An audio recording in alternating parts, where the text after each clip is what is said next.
going. Yeah. That was good. Fire away.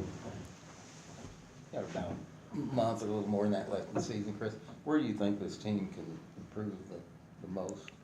I think consistency is what we're always striving for. I think at times we've played, very well. I think, defensively we've come a long way. But I think, every good team continues to get better and, plays with consistency. And so that's what we're looking to do. Chris, how do you like the way that this team kind of blocks out the noise? Whether that's, people talking bad about them, people talking good about them now. I mean, how do you think they kind of shut all that stuff out? I think young people are more immune to social media and noise because there's just so much of it nowadays. When we all were growing up, a prank phone call pissed you off, and that was about the only thing that people could do to get your goat. Now it's a lot different, but these guys have grown up in that age. And if you can't handle it, then you need to get off social media and worry about what we do between the lines and in the gym. And we talked about our expectations long before the outside world even discussed our team. In the months of May, June, July, and so we're going to continue to try to hold to that standard, try to live up to those expectations, and continue to progress and get better. When you say expectations, what did you bring out to them if you don't talk about wins and losses? Well, I expect us to bust our tail every single day. I expect guys to be great teammates, to stay resilient through adversity, and those are certain non-negotiables that are on the table when you play here. You never talk about a win goal or anything like that? No, not specifically a win goal, but we talk about certain goals that we set for the season. But I don't ever discuss those with anybody other than our team. Chris, you have a lot of memories at Wake Forest. What's obviously a good team? I know you're worried about that, but it was a place where you did have some really, really good years. Yeah, and not just professionally, but personally as well. That's a place that I called home for 2 years, and that we called home for 1 year, a total of 3. And I say we, Christy and I. So it was, there are a lot of people that have moved on, just like I have, that are no longer there. But there are a lot of people that still live in Winston-Salem, either work at Wake or former neighbors of ours. And so there'll be a lot of familiar faces that I'll get to see. And I've always enjoyed going back to Winston-Salem because it was a special time and a place I really enjoyed. The record doesn't look great, but win over NC State. They're very capable on any given night. And here's the thing. They've got a very, very young team, a very talented team. A team that handled NC State, had them down 20 at one point. So, there's no overlooking any team in the ACC. That's when you do, you get an opportunity to take home a loss.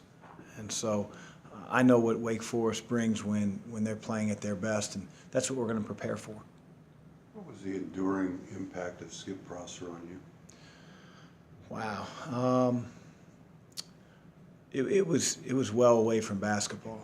He just was, anybody that knew him knew he always had time for you.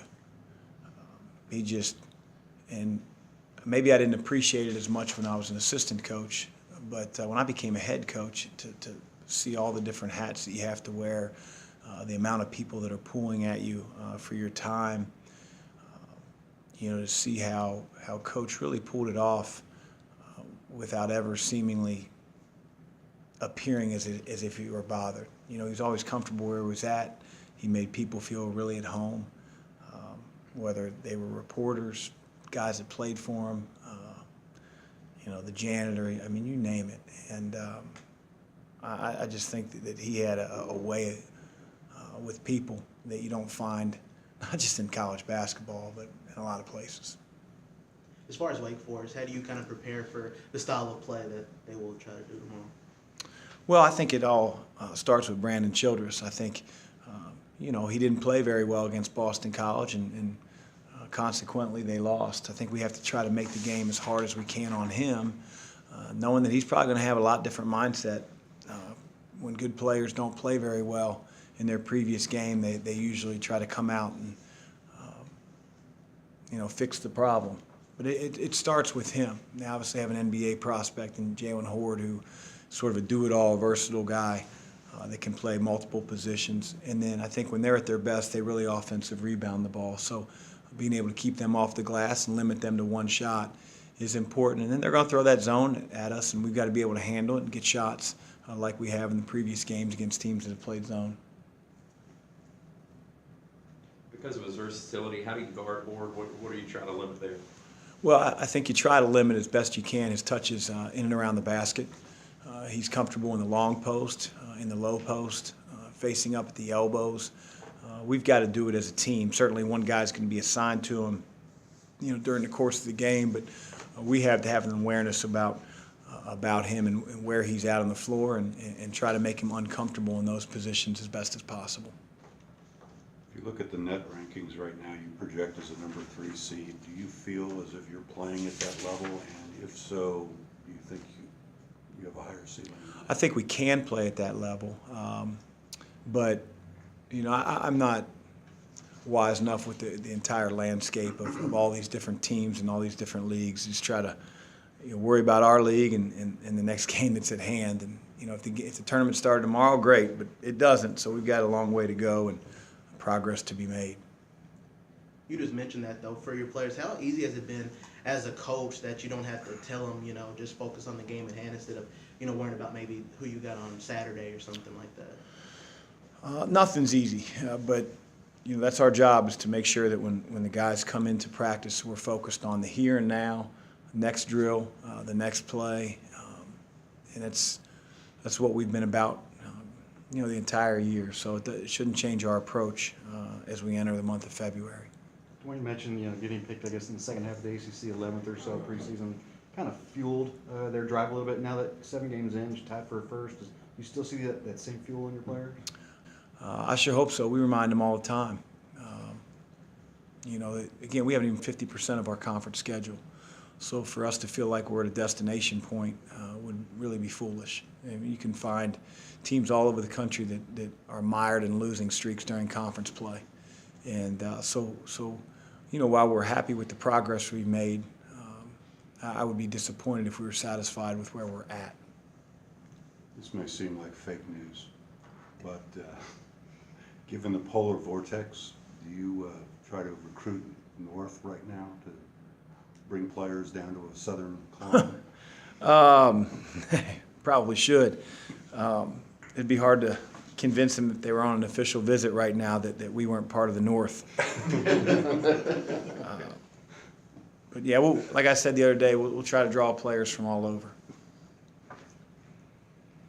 Chris, just curious, some of those games that were wins in November, December, but you didn't seem very happy post-game, did you ever get concerned that things might not round out with this team the way maybe you had envisioned?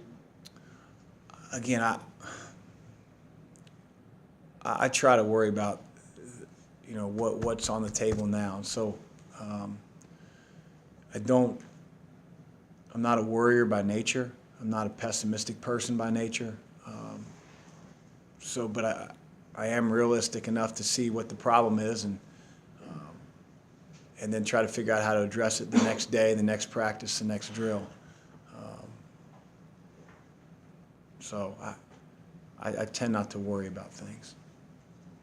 I know you obviously don't like losing, but how beneficial is that Pitt game now to be able to use that as a lesson for games like this and some of the other ones left on the schedule?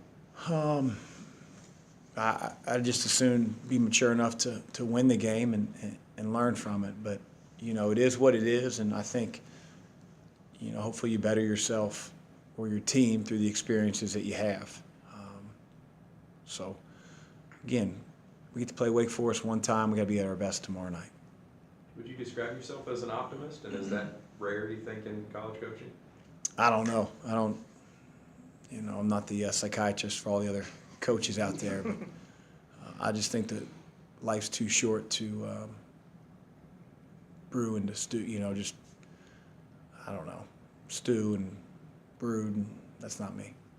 What was your all-time winning percentage in assistant one-on-one games at Wake Forest with Dino and Pat and all those guys? Damn near 100%. Anything else for Coach? Great, Thanks, you. guys. Thank you.